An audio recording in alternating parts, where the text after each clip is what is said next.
And welcome to day 2630 of What You Up To Now. Sharon Horne-Ellstrom here. Today, sipping coffee on the porch and thinking about communication in our relationships, relationship communication.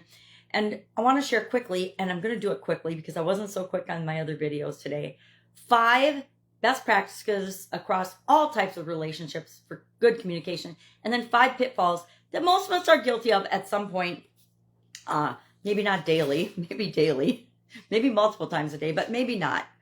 And help us to be more effective in our relationships because we are using effective communication. We're improving our communication a little bit every day. Oh, some days coffee is just awesome.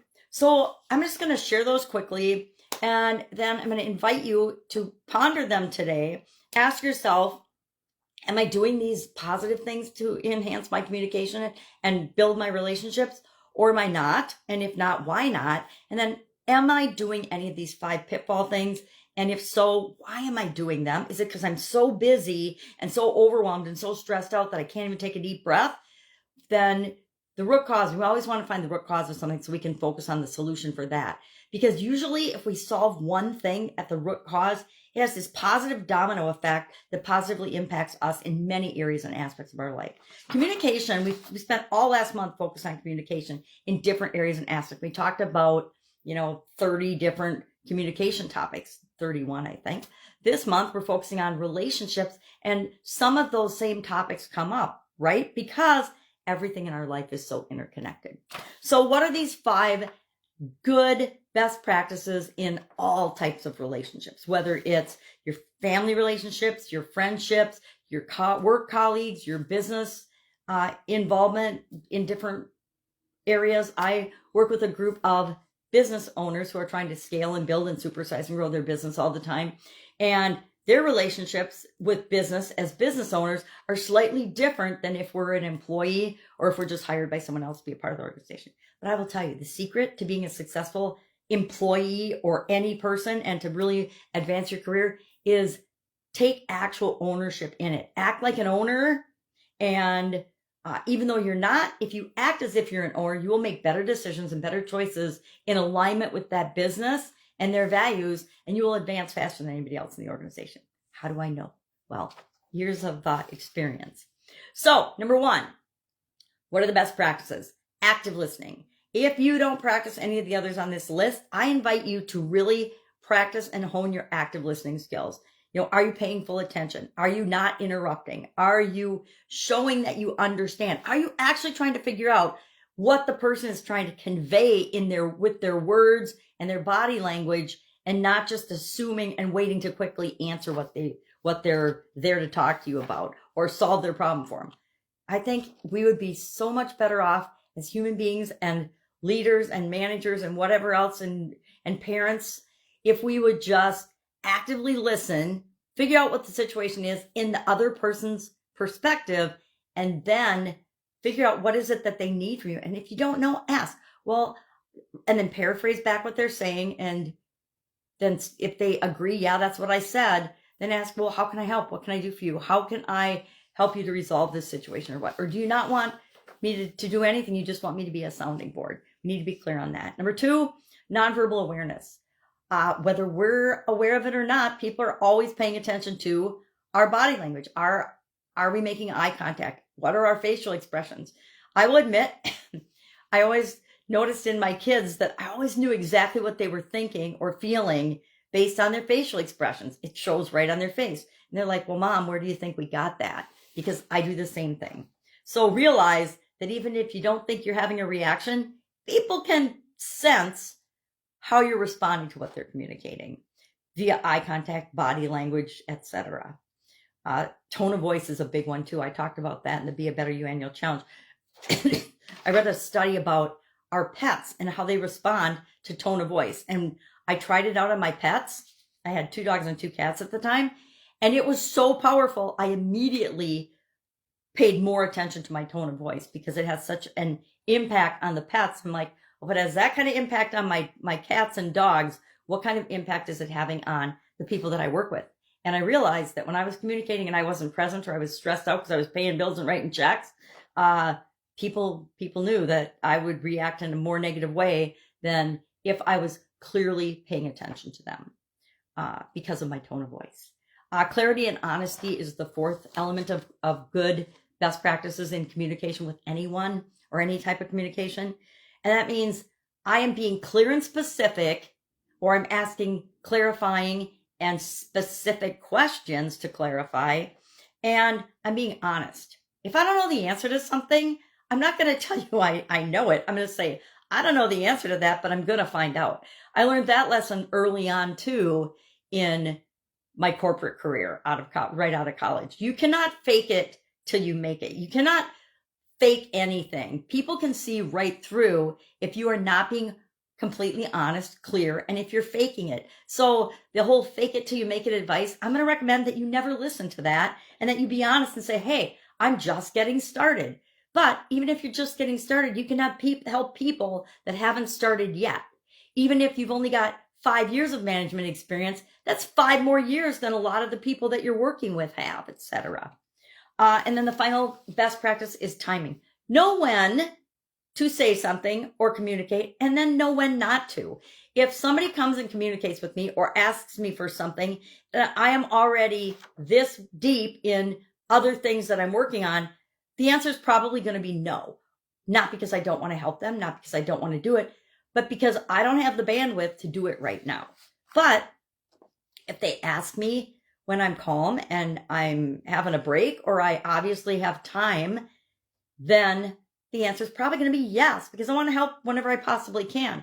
But I also know that I have to set what I say yes and no to based on what's most important to me creating in my life, the impact that I want to have. All right, so what are these 5 most common pitfalls? And I challenge you today to pay attention to see, am I doing these? And I will guiltily admit, I have been doing some of these lately. Even traveling, I have been doing now.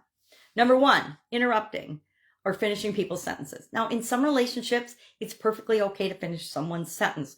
I know most of my significant other relationships, we will finish each other's sentences, and that's okay because we know each other that well.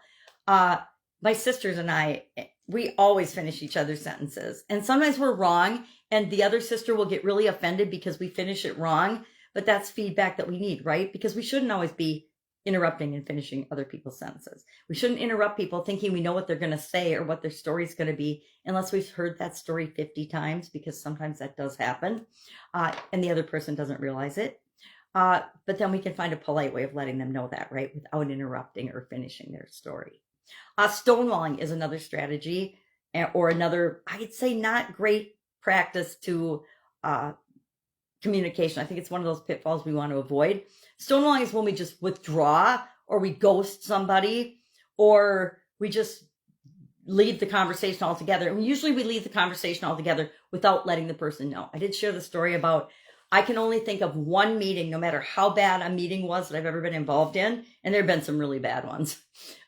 There's only one meeting that I literally signaled to the person that set the meeting up, and I walked out. It was all negative. I had heard enough. It was a ridiculous request by a neighboring business through our city council member, and I had just gotten out of the hospital with sudden cardiac arrest. I dropped dead. I'd just gotten out of the hospital. It was the first time I'd been back to my business, and a neighbor wanted us to put up a wall for them. And I'm like, not going to happen. And so I had heard enough bitching, whining, and complaining and moaning and expecting someone else to make up for their personal choices. And I waved to my city council member, who's awesome. And I left that meeting. I walked over to my business. I went in my office. I sat down. I had a cup of calming tea, and I just took a deep breath. And I'm like, this is not my problem. This is not my circus. It's not mine to address. I do not need to be a part of the meeting. And I left 4 other people representing my organization at that meeting, so I didn't feel bad bowing out. But that could be an example of stonewalling, because I just walked away. Now, following my sudden cardiac arrest, one of the biggest lessons I learned was that I have the power to say, I choose not to participate. Now, that drove my sisters nuts when I first started doing it. But a couple of things that I learned from my sudden cardiac arrest was that I have no right to judge. It's not my job to judge anyone or anything else. And judgment drove me nuts for a while. And I've kind of mellowed out after 13 years now on that. But I still will say sometimes I'm choosing not to participate in this because this is your problem to solve. And unless you can tell me how I can help, it's not my business to tell you how I can help, right? It's your business to ask if you want my help.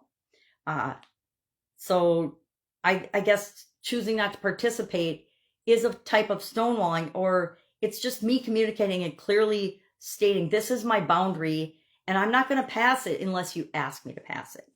Third, criticism that attacks the person, not the situation or the behavior.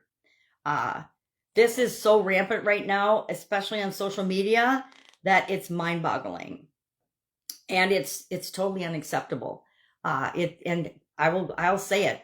All of the nonsense about Trump and Elon Musk, attacking them personally, attacking their businesses, trying to kill them, saying it's okay to kill them. This is not okay. This ain't right. I mean, I don't say ain't very often, but this ain't right. And something needs to be done about it. Attacking people because you don't like something that they do. And really, it's probably not even that you don't like something that they do. It's that you don't like something that the media told you that they did that isn't even true. So be careful with that. But that's part of the who am I to judge thing. It's like, it's not my business to judge other people. I can comment on their behavior if I don't like it because it doesn't meet my core values, but I have no right to criticize your personality or say you're an idiot or a moron or stupid or brainwashed. And I have been guilty of that because you post something ridiculous and I don't agree with it. Defensiveness is the fourth pitfall, and we want to watch that because if we're being defensive, that shuts down people being open and honest with us and giving us feedback or letting us know something is or isn't working in our relationships, and that will kill our relationships just about as fast as anything else will. And then finally, the last one, the fifth one, is sarcasm or passive aggressiveness. And this is one I admit I've been really guilty of lately on social media. And I committed in the Be a Better You annual challenge, I got to stop doing that because it doesn't hurt anybody but me. Nobody cares if I make a snide or duh comment on something. They couldn't care less. All it does is give them more visibility in the algorithm. And, usually it's a comment on a post that I don't want to get more visibility because I don't agree with it. All right, so that's our 10 ways to communicate, either get better at or to stop doing or really minimize when we do it. We'll still do things strategically in our communication because we want to communicate in a certain way or to do something for effect. But those are the things to be aware of. I would love to know your take on all of these. Share in the comments below your lessons learned. I shared some of mine, and that I still have a lot of work to do because we all do. We're all works in progress. But if I can help you anyway, ask clearly and honestly, ask.